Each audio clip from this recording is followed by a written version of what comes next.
오늘은 마침 참 어려운 시기에 녹화일이 금요일이어서 바로 다음 주 시장에 대해서 같이 한번 생각해 볼 수 있는 계기가 될 수 있는 것 같아서 참 다행스럽게 생각합니다. 특히 이번 주는 저도 마침 장기회의 출장에 있어서 시장을 정확히 옆에서 바로 보고 있지는 못했지만 오늘 시장을 다시 확인해 본 결과 참 어려운 국면에서 시장이 움직였던 것 같습니다. 시장을 보면 투자자들이 참 난감한 상황이었죠. 우리는 일관되게 이런 대응을 생각했습니다.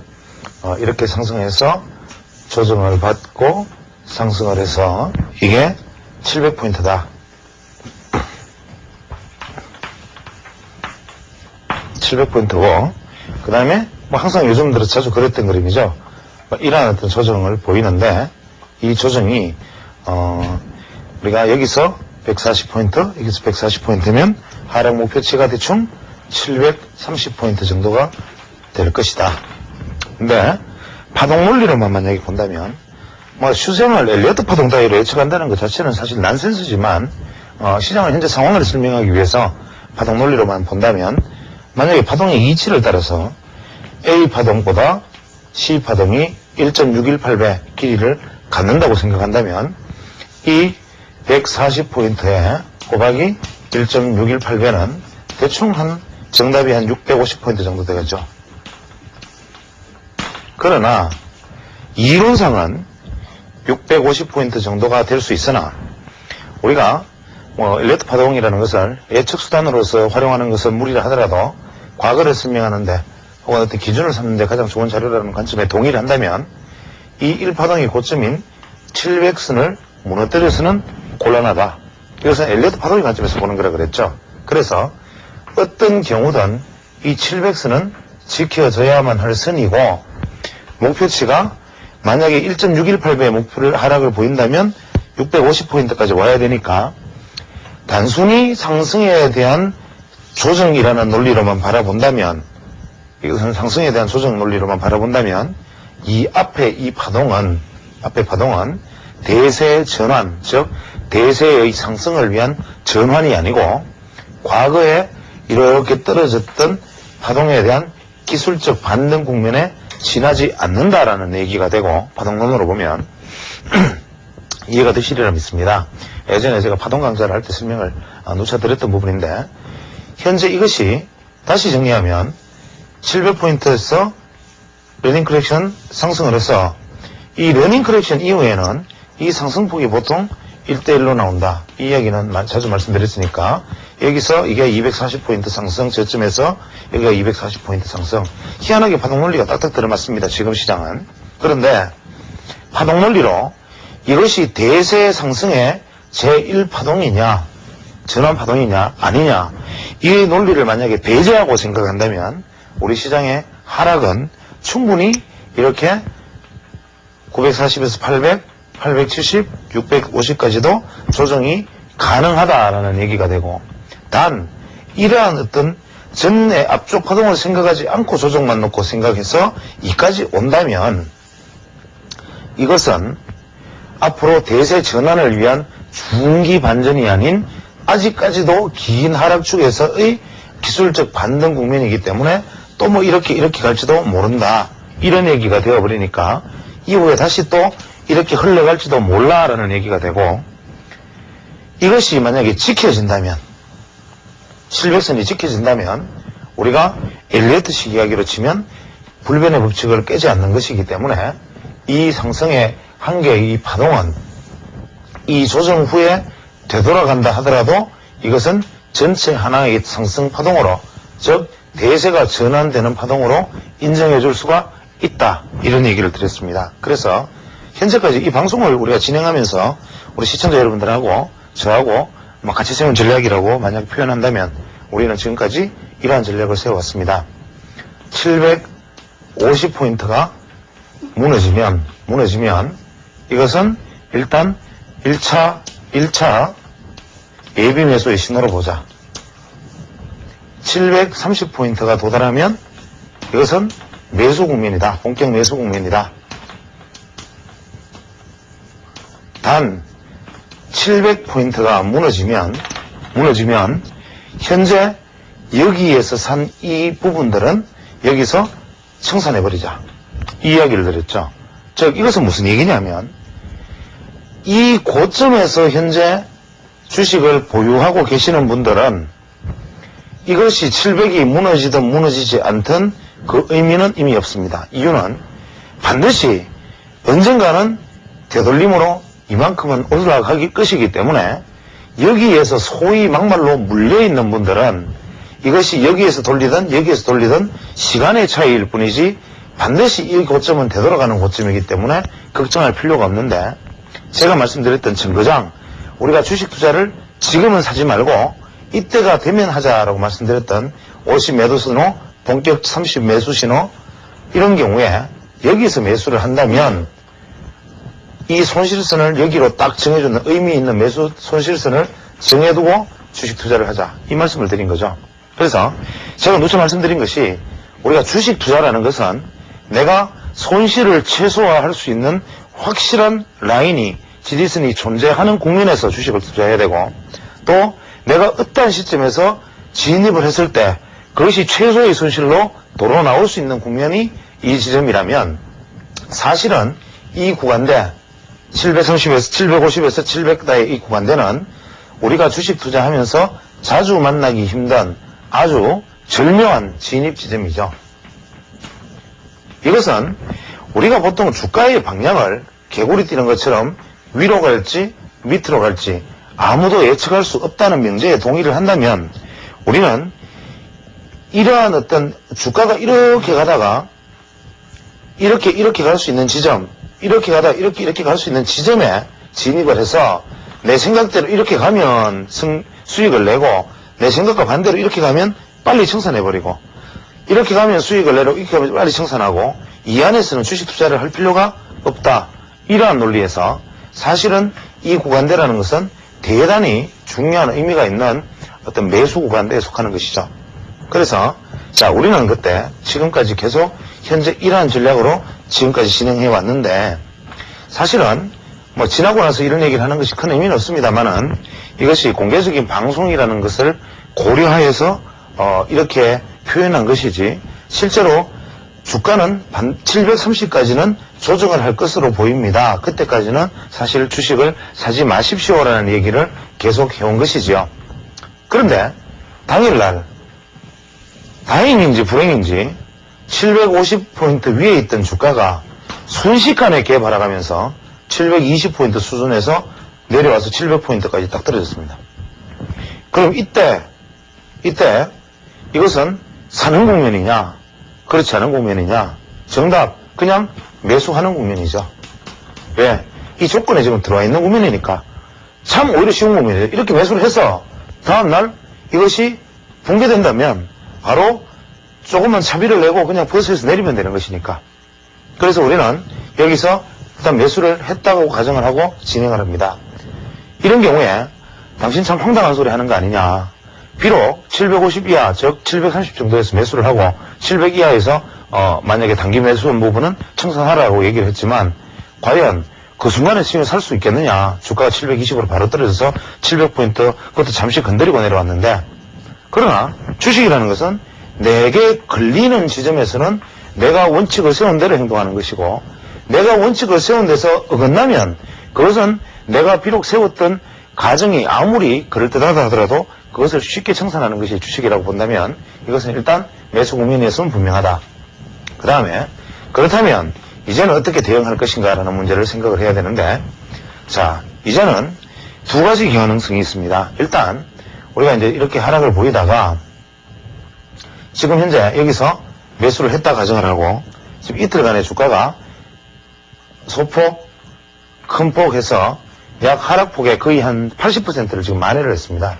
그러면 우리는 이것이 조정의 마무리 이런 상승 이후에 조정의 마무리 이후에 반등 국면인지 역시 하락 전체의 하락 국면에서 반등에서 기술적 반등 이후에 재하락으로 가서 약 650포인트까지 내려갈 것인지 그것을 지금 알 수 있는 경우는 없다. 다만 이 파동은 내가 반등을 해보고 가야 이것이 하락 파동이 완전했든지 안 했든지를 알 수 있고 항상 엘리어트 파동은 지난 것을 설명하는 것이지 예측하는 것은 아니고 현 시점이 완벽한 앞에 5개의 파동이었으니까 파동이 끝이냐 이렇게 물으면 아직까지는 알 수 없다가 정답이죠. 그래서 다만 우리는 이것을 어떻게 보느냐, 냉정하게 여기 대한 이유까지를 설명하기는 너무 지나치게 긴 감이 있는데 이번에는 대응은 700포인트에서 샀습니다. 혹은 뭐 이미 여기 들고 있던 물량이 지금 여기 있다고 가정을 하죠. 지금 이렇게 왔다가 740포인트 정도 수준에 왔다가 디디고 반등을 할 때 절대로 715포인트를 이번에는 무너뜨려서는 곤란하다. 이것이 만약에 반등의 국면으로 진행된다면, 즉 5번째 파동이 상승 반등 파동이 진행되는 것이라면 월요일 날은 일단 뭐 음봉이든 양봉이든 일부 상승을 해야 되고, 화요일 이후에 조정을 받는다 하더라도, 월요일 후장 화요일 조정 받는다 하더라도 이 조정 폭이 715포인트 아래로 내려가서는 상당히 곤란하고, 극단적인 경우에 막 이중바닥을 형성하고 반등을 한다 하더라도 일단은 이것이 추세가 좋으려면 715포인트를 지지하는 것이 중요하고, 우리는 여전히 청산은 700포인트 아래쪽에서는 단기 매수한 부분은 청산을 하고 중기 매수한 분들은 그냥 들고 가서 다음에 반등을 기다리면 된다는 관점에서 생각을 하시면 되겠습니다. 그러면 왜 이런 것이 의미가 있느냐?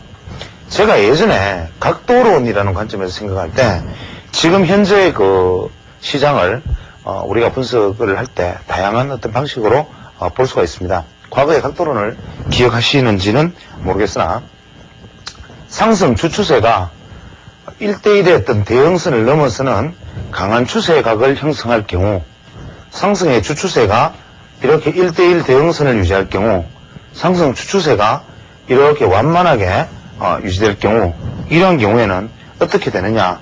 상승 주추세가 가파르게 흥분되어 있을 때는 1파동의 조정은 추세 위에서 이루어지고 3파동의 상승 후에 4파동의 조정은 굉장히 깊다라는 말씀을 드렸죠. 그러나 이 추세각은 절대로 바로 무너뜨리는 법이 없어서 45도를 확상회하는 날카로운 상승 추세를 만들었을 경우에는 네 번째 투매가 발생을 하지만 이 네 번째 투매의 조정은 반드시 되돌림을 동반을 하되 이 되돌림의 고점은 이 주추세선을 넘는 경우가 없다, 이런 얘기를 드린 적이 있죠.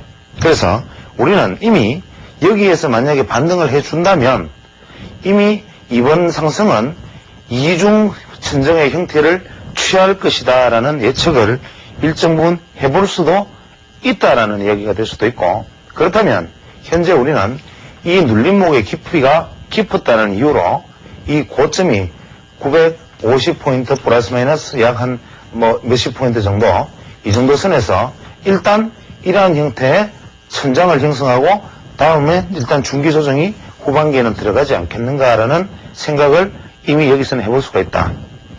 만약에 완만한 어떤 1대1의 대형선에 대한 조정을 했다면 주식은 이러한 형태로 진행을 했을 것이고, 다음에 조정 이후에 이렇게 떨어진다면 3중 천장의 형태를 보여줄 수가 있다. 이것을 제가 파동론과 각도론에서 이런 했던 얘기니까 일단 반복하지 않겠습니다. 그럼 현재의 국면에서 가장 합당한 얘기는 현재의 앞으로의 천장의 모습은 이러한 어떤 고점의 형식을 취할 가능성이 높고, 다만 이 고점이 이 고점보다 좀 높게 형성되어 주기를 바라는 것이 추세의 관점에서는 바람이고, 이후에 이것이 플랫 조정 이후에 다시 1000포인트를 돌파를 하던 중기적인 어떤 지그재그 조정으로 이 전체 파동에 대한 조정이 나올지는 모르겠으나 분명한 것은 시간상 현재의 관점에서는 이것이 길어지는 어떤 시간을 최소한 3개월 이상은 가져갈 가능성이 크다라는 것을 우리는 생각할 수 있죠. 그러나 나중에 현재 우리가 천정의 형태가 혹은 고점의 형태가 1파동의 고점 형태가 이제 이러한 형태로 나와서 다음에 조정받고 다시 이제 1000포인트를 넘어가는 나중에 어떤 추세가 나온다 하더라도 이미 그건 역시 미래의 일이고, 우리가 지금 이 지점에 만약에 놓여 있다고 생각한다면 이 지점에서 이렇게 갈 것인지 이렇게 갈 것인지 이렇게 와서 이렇게 갈 것인지 아직 모르지 않느냐. 그렇다면 여기에 대한 대응을 어떻게 하면 좋으냐라는 것은 제가 각도론의 관점에서 다시 한 번 더 정리를 해보겠습니다. 지난번에 각도론의 관점에서 말씀을 드릴 때 반드시 주가가 이렇게 상승을 하면 이 두 번째 상승의 각은 이렇게 나올 것이다. 뭐 이런 식으로 나오든 이런 식으로 나오든 어쨌거나 간에 이것과 평행하는 가격에 거의 3파동은 나오는데, 이 주가가 이렇게 만약에 왔다면, 이렇게 예각으로 떨어졌다면 반등각은 반드시 최소한 이 각을 보다 더 좁혀지는 각으로 예각이 나와줘야 이것을 넘어가는 고점이 발생하는 것이지, 만약에 현재 이 반등각이 이런 식으로 가버린다면 이것은 이 예각에 대한 두각의 의미에서는 이 고점을 넘어서 돌파하기가 어려운 국면으로 진행된다. 그래서 우리는 어떠한 것을 살펴봐야 하느냐 하면, 현재 우리가 이제 이렇게 떨어진 다음에 일단 700포인트에서 좀 반등을 했습니다. 그러면 이 반등의 눌림목은 과연 어디에 형성되는가? 이 눌림목의 각도는 어떠한가? 이것이 대반등에서 나아갈 때 이 각도는 어떠한가? 이러한 부분들이 바로 이 자체의 되돌림의 운명을 이렇게 바로 되돌려 줄 것인지, 뭐 이런 식으로 갈 것인지를 예측할 수 있는 것이, 해답이 바로 여기에서 주어지는 이 각도, 반등할 때 이 각도가 바로 해답이 되지 않겠는가라는 것은 우리가 각도론에서 정리를 했기 때문에, 일단은 이렇게 해서 이 부분에서 대한 대응은 뭐 이것으로 짐작이 가능하리라 믿습니다. 다만 우리가 여기서 한 가지 생각해 보아야 되는 것은, 왜 시장이 이렇게 와서 이렇게 온다면, 제가 지난번에 말씀을 드리기를, 누구나가 생각하는 지지선 700, 또 1대1의 대형선으로 생각하는 730, 또 실제로 이 선의 의미는 뭐냐면, 우리가 200일 이평선이 걸쳐 있는 부분이기도 하죠. 이러한 더 중요한, 모두가 이 중요한 부분이라고 생각하는 이 부분을 왜 쉽게 단순히 은행권 기관의 손절매 물량이라는 이유로 이렇게까지 당일날 바로 떨어질 수 있었을까? 이것이 수급구조상의 어떤 핵심 키가 아닐까라는 점을 한번 생각해 보기로 합니다. 그러면 우리는 현재 같은 국면에서 만약에 되돌림이 나타난다면, 앞으로 우리가 준비할 것은 되돌림이죠. 지금 이렇게 이제 주가가 상승을 해서 현재 이렇게 조정을 받고 지금 바로 여기서 상승으로 이어지든지, 혹은 여기서 뭐 이렇게 해서 더 650까지 갔든지 간에 이것은 결국 상승으로 이어져서 이 고점을 찾아가려는 행동은 분명히 시장에서 시장 행동으로 나타나는데, 현재 이때 돌파를 하든 이 돌파의 주도는 어떤 형식으로 나타나고 어떤 것이 이 국면을 돌파하느냐에 따라서 앞으로 우리 시장의 중장기적인 어떤 시장의 성향도 결정될 수 있다는 것이, 만약에 이것이 억측이라면 뭐 어쩔 수 없겠으나, 제가 굳이 억측을 한번 해본다면, 지금 현재 만약에 한국 주식시장이라는 자체를 뭐 이렇게 이제 500에서 1000, 500에서 1000 뭐 이런 식으로 항상 곧 이렇게 박스를 형성해 왔다고 가정을 합니다. 그러면 현재 우리 종합주가지수 일봉 차트, 주봉 차트를 접해서 만약에 바라본다면, 이것을 개별 종목이라고 생각한다면, 실제로 한국 주식시장은 누군가의 어떤 메이저의 어떤 의도에 의해서 매집하고 있는 국면은 매집하고 있는 매집 국면의 차트임은 분명합니다. 최소한 뭐 30% 이상의 지분을 가지고 있는 외국인, 또 뭐 그에 상응하는 뭐 최소한 20-30%를 가지고 있는 어떤 기관, 뭐 이러한 관점에서 보면 명백하게 공개된 매집입이 분명하고, 차트 자체도 사실은 매집 국면의 차트임은 분명한데, 이번에 외국인들은 참 주식 투자를 굉장히 현실적으로 잘하고 있죠. 이렇게 고점을 형성한 다음에서 일관되게 매도를 해서 지금 여기까지 쫙 내려왔죠. 그러면 이 사람들은 현재 평균 매도 단가는 이쯤에 있을 것이고 평균 매수 단가는 이쯤에 있을 것이니, 이 사람들은 여기서 반드시 수익을 내게 되는데, 우리나라 기관 투자자들은 700 이상, 그것도 800대에서부터 이렇게 해서 올라오니까 평균 매수 단가는 이쪽에 올라가서 가격이 비싸지니까 여기 매수 단가 떨어져가지고 매도 단가는 이쪽에 오니까 오히려 손실나서 현재 뭐 10% 로스컷, 20% 로스컷 이야기가 나옵니다. 그러면 외국인이 만약에 주도한다고 생각하고 여기서 만약에 산다, 혹은 기관 투자자이든 이제는 그동안 빠져나갔던 개인 투자자이든 이것을 새로 어떤 종목을 사고 주식을 사서 시장을 간다라고 가정을 했을 때, 우리는 일단 이 하락 이후에 이 고점을 찾아가는 되돌림은 반드시 나온다는 전제하에서 무엇이 나오느냐, 만약에 지수 되돌림이 나온다면, 만약에 지수 되돌림이 나온다면 고점에서 물량 틀기로 진행될 것이다. 가능성이 높고, 만약에 종목 되돌림이 나온다면 추세 반전으로 이어질 가능성이 클 것이다. 저는 이렇게 생각합니다. 이것은 무슨 얘기냐면, 현재 대부분의 어떤 종목들이나 저가 대형주 이러한 종목들이 이미 반토막난 종목이 많습니다. 이 지점에 와 있는데, 지금 현재 우리나라 주식시장에 그 외국인이라든지 기관 투자자의 보유 비중은 상당히 기형적인 부분이 있습니다.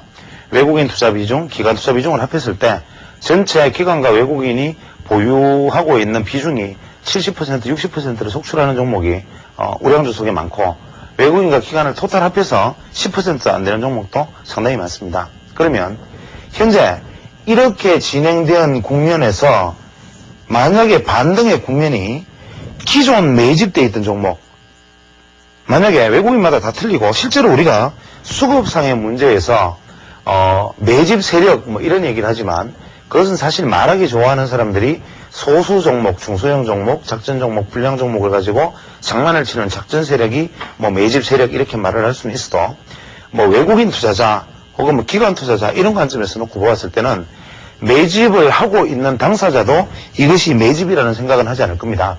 자신들은 어떤 수급상의 이유 때문에, 어떤 자금 운용상의 이유 때문에 어떤 기간만큼 어떤 주식을 얼마나 보유하고 있을 뿐인데, 그것이 합쳐져 있기 때문에 우리 눈에는 매집으로 보이는 것이고, 실제로 그런 현상이 매집 현상으로 설명이 됩니다. 그러면 현재 외국인이나 기관 투자자가 이미 60%, 70%를 가지고 있는 종목을 중심으로 시장을 만약에 끌어올린다. 이 이야기는 뭐냐면, 나머지 종목은 철저하게 소외시키고 소수의 슬림화된 일부 종목이 압축해서 지수를 끌어올리는, 즉 지수 끌어올리는 지수 되돌림성의 반전이 일어난다면, 이것은 향후 이 지점에서 이미 60%, 50%를 가지고 있는 이들 종목을 털어내기 위한 지수 되돌림이다. 그래서 이쯤에 와서 못 견딘 개인들이 이 종목에 따라 붙으면 그때 이 종목들을 털어내려는 시도로밖에 볼 수가 없다. 수급 논리상. 그것이 의도된 것이든 의도된 것이 아니든 반드시 필연적으로 여기서 다시 재매도를 내고 개인 투자자들이 다시 그 물량을 떠안고 다시 비통에 빠지는 이러한 어떤 구태를 답습하게 될 것이고, 만약에 기관 투자자, 외국인 투자자 합해서 이미 50%, 60% 매집이 되어 있는 종목들은 수급 논리상 개인이 조금만 더 사주면 저절로 갈 수 있는데, 굳이 지금 기관 투자자, 외국인 투자자들이 이 종목만 계속 하지 않고 뭐 우량, 실적 이야기하지만 사실 그것은 수급 논리 앞에서는 힘을 쓸 수 없는 이야기죠. 그래서 만약에 그동안 뭐 보유를 하지 않았던 외국인 기관 앞에서 뭐 5%, 10% 이렇게 보유하고 있는 종목들, 즉 이러한 저가 대형주라든지 기타 대형주들 이러한 종목들로 만약에 이 시장 메이저들의 매기가 유입이 되면서, 뭐 예를 들면 뭐 정권주 혹은 뭐 어떤 뭐 저가 통신주 뭐 이런 것들에 해당될 수 있겠지만, 뭐 혹은 조선업종, 뭐 건설업종 이런 건 해당되겠죠. 이러한 종목들에 만약에 유입이 되면서 이러한 종목들이 시장의 반전을 이끌어 나가는 상황이 온다면, 이것은 우리나라 전체 비중을 이렇게 끌고 가겠다는 이야기가 되니까, 한국 시장 전체의 상황을 이렇게 끌어올려 놓은 상태에서는 물량 틀기가 진행되는 것이 아니라 오히려 1000포인트를 넘어가는 그야말로 대세 상승의 어떤 전체 국면으로 진입을 하게 되고, 그렇게 되어야만 개인 투자자들의 투자 심리도 호전이 되고 향후 시장이 지속적으로 우리가 1000포인트를 넘어서 2000, 3000포인트로 갈 수 있는 시그널이 될 것입니다.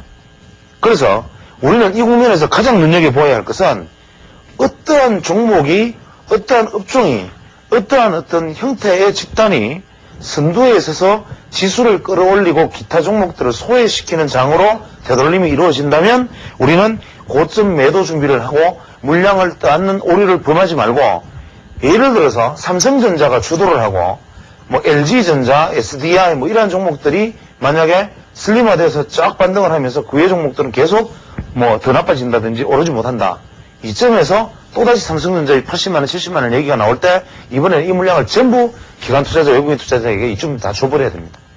그러나 그렇지 않고 이러한 어떤 소외했던 대형 종목이 지수를 지지하면서 적당하게 서로 뭐 시소 형식으로 만약에 반전하는 형태를 보여준다면 이번에는 여기서 고점에서 어떠한 뭐 지간 조정이 있더라도 돌파하는 국면으로 진행된다는 것으로 받아들이고 향후 전망을 굉장히 긍정적으로 볼 수 있다. 이것이 제 생각입니다.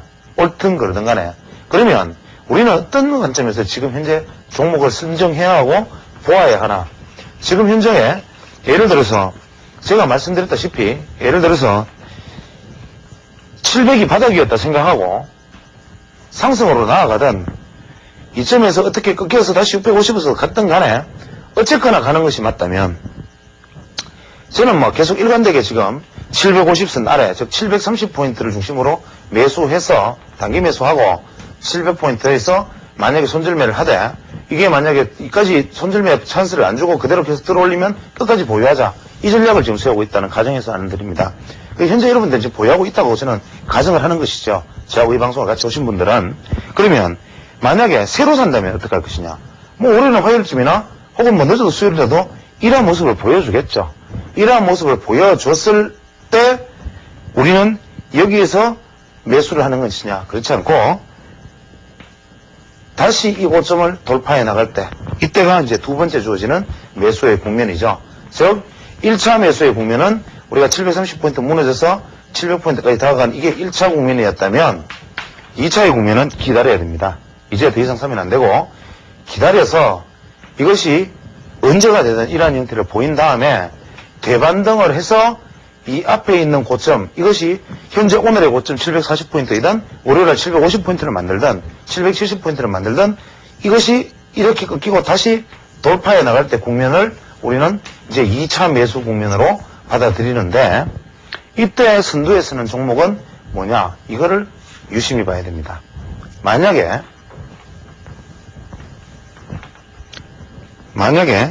삼성전자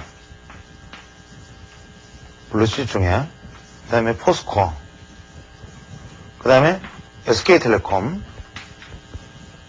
뭐 KT 뭐 이러한 어떤 큰 이제 덩어리들이 있다고 가정을 하면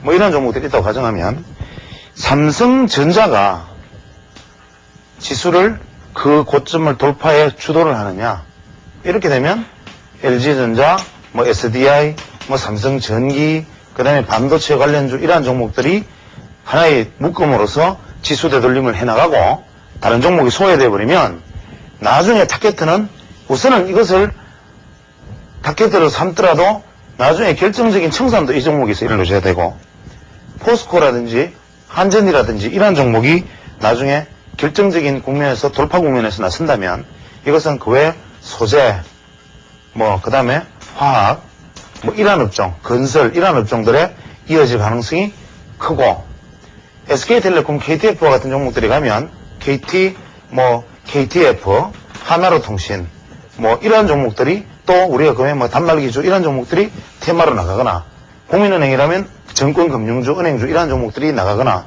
이러한 주를 딱 놓고 보았을 때 이 종목이 교대로 치고 나가는 시장이 있느냐.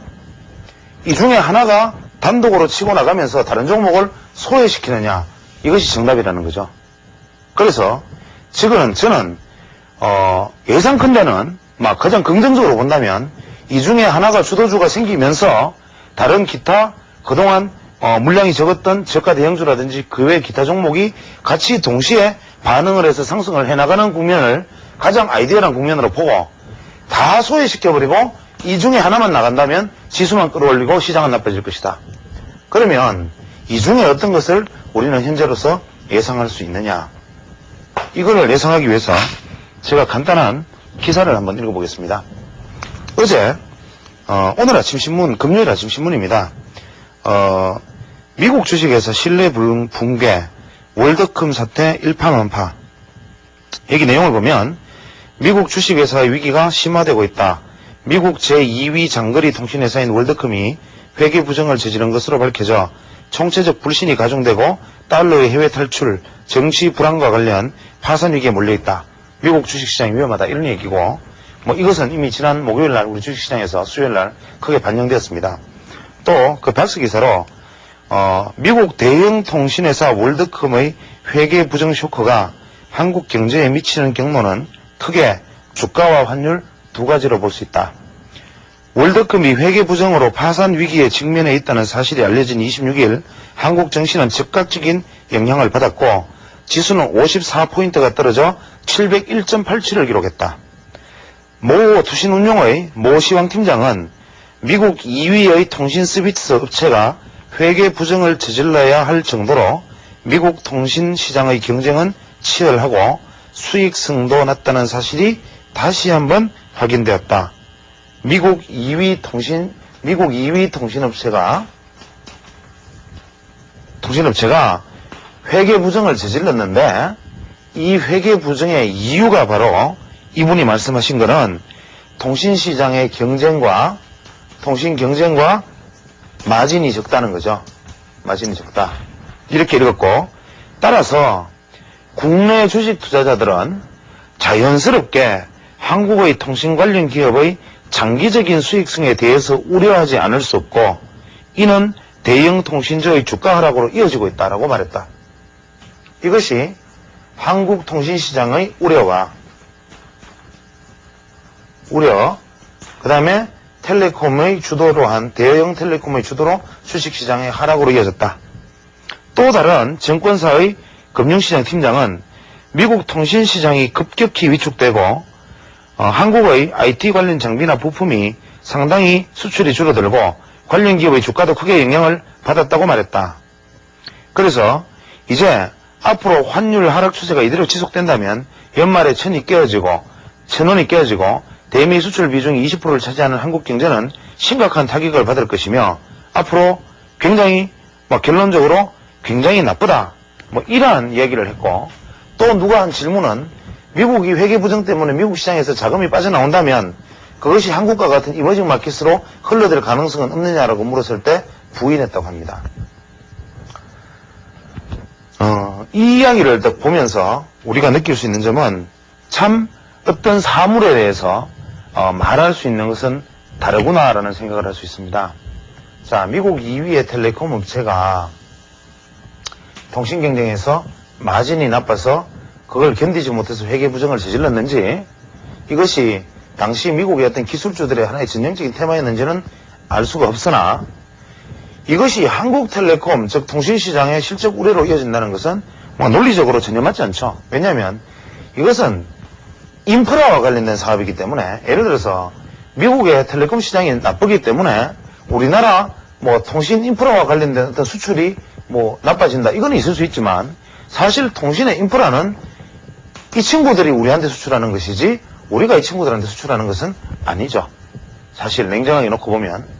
그래야 우리가 할 수 있는 것은 거의 한계가 있고, 우리의 지금 현재 인터넷 서비스 각종 모든 인프라는 이 친구들한테서 흘러나오죠. 오히려 수입 단가가 낮아질 수 있고, 현재 한국의 통신사업은 수익을 주체를 못할 지경이라서 오히려 수익을 감추기에 급급하고, 이 친구들은 현재 수익이 부족한 것이기 때문에 인프라와 문화의 차이이지 미국 통신 서비스 업체가 나쁘다고 해서 한국 통신업체가 나쁘다는 것은 일종의 난센스에 속하는 거죠.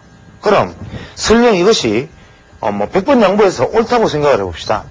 우리가 지난 테러 사건, 우리가 주식 투자의 어떤 본질은 남들이 모두가 생각하는 길, 남들이 모두가 가는 길, 모두가 그렇다고 동의하는 길과 반대로 간다. 이것이 바로 유명한 합창 반대의 원리입니다. 모든 사람이 합창하는 것과 반대로 간다.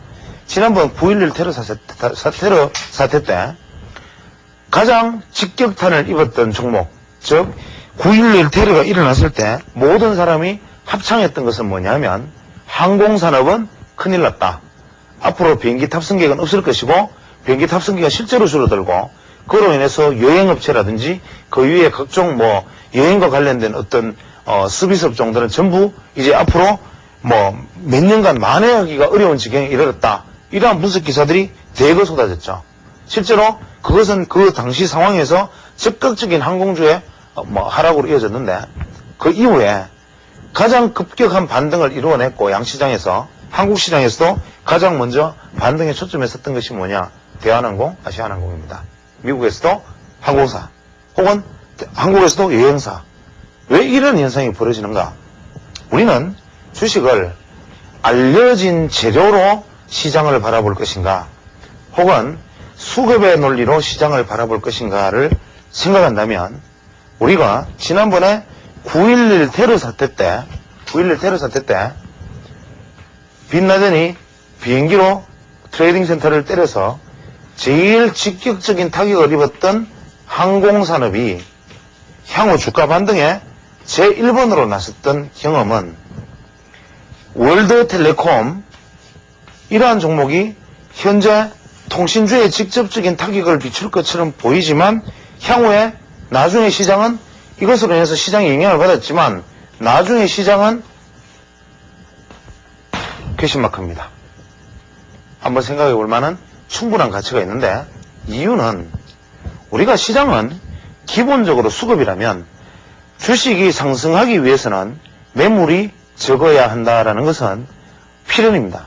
예를 들어서 이렇게 주가가 떨어지는 과정에서 반등을 할 때마다 당연히 매물이 쏟아지기 때문에 주가는 오르지 못하는 것인데 만약에 어떠한 외부적인 힘이 있어서 이렇게 오다가 확 급락해 버리면 여기에서 투매가 연출이 되고 만약에 이것이 반등에 나선다면 최소한 이까지는 매물대 없이 돌파되는 흐름으로 갈 수 있기 때문에 수급이 아닌 수급과 무관한 외부 악재는 오히려 수급을 호전시키는 요인이다. 이래서 저는 여전히 통신 관련주에 대한 관심을 아직도 아주 강하게 가지고 있고 두 번째로 만약에 삼성전자와 같은 반도체주 역시 뭐 여러가지 각종 악재로 지금 떨어져서 있지만 이 종목들은 지난 940포인트 돌파를 할 때 삼성전자 40만원 가까이 갈 때 대부분의 개인 투자자들이 참다 이제 더는 못 참겠다 해서 산 삼성전자 매수 세력들이 이제 삼성전자가 떨어지기 시작하면서 조금씩 아직까지 손바뀜이 덜 일어났기 때문에 아직까지 극단적인 반등은 아직까지는 좀 무리라 하더라도 제가 아마 올 연초부터는 삼성전자에 대해서는 언급에 코멘트도 하지 않았던 것으로 기억하는데 이제는 삼성전자도 후보군에 올려놓고 한번 볼 때가 슬슬 되어간다. 다시 삼성전자 얘기를 한번 꺼내볼 때가 되어가지 않는가. 삼성전자가 간다면 뭐 대표적으로 LG전자와 같은 종목들이 따라갈 것이고 통신주가 간다면 우리가 뭐 KTF, SK텔레콤, 하나로통신뿐만 아니라 그 외에 각종 어떤 통신과 관련된 것들이 갈 수 있는데 다시 한번 정리하면 이것이든 혹은 뭐 포스코 한전 같은 어떤 방어적인 종목이든 이러한 것들이 움직일 때 이 팀이 주도를 하면서 지수만 끌어올리고 다른 종목들을 소외시키면 이장은 어렵다. 물론 단기적으로 이 종목에 주목을 해야 되지만 이장은 어렵다. 이렇게 서로 시소를 하면서 계속 나아가고 주도는 비록 이것이 되든 시소를 하면서 계속 이어져 나가고 그 외에 대형주들이 같이 반등에 동참하는 장이 나와줘야 향후 시장은 대단히 긍정적이다. 이것이 바로 수급과 우리가 기술적 분석 혹은 뭐 여러 가지 관점에서 바라보는 향후 시장에 대한 어떤 전망과 대응이 되지 않을까 생각합니다. 그래서 이러한 것이 지금 제가 지금까지 정확하게 설명드린 것은 어떻게 보면 지극히 평범한 이야기이기도 하고 다소 좀 까다로운 이야기이기도 하지만 오늘 한 시간을 전체를 할애해서 시장에 대한 대응을 생각해 본 것이 향후 시장 대응에 있어서 작은 도움이라도 되기를 바라는 마음입니다.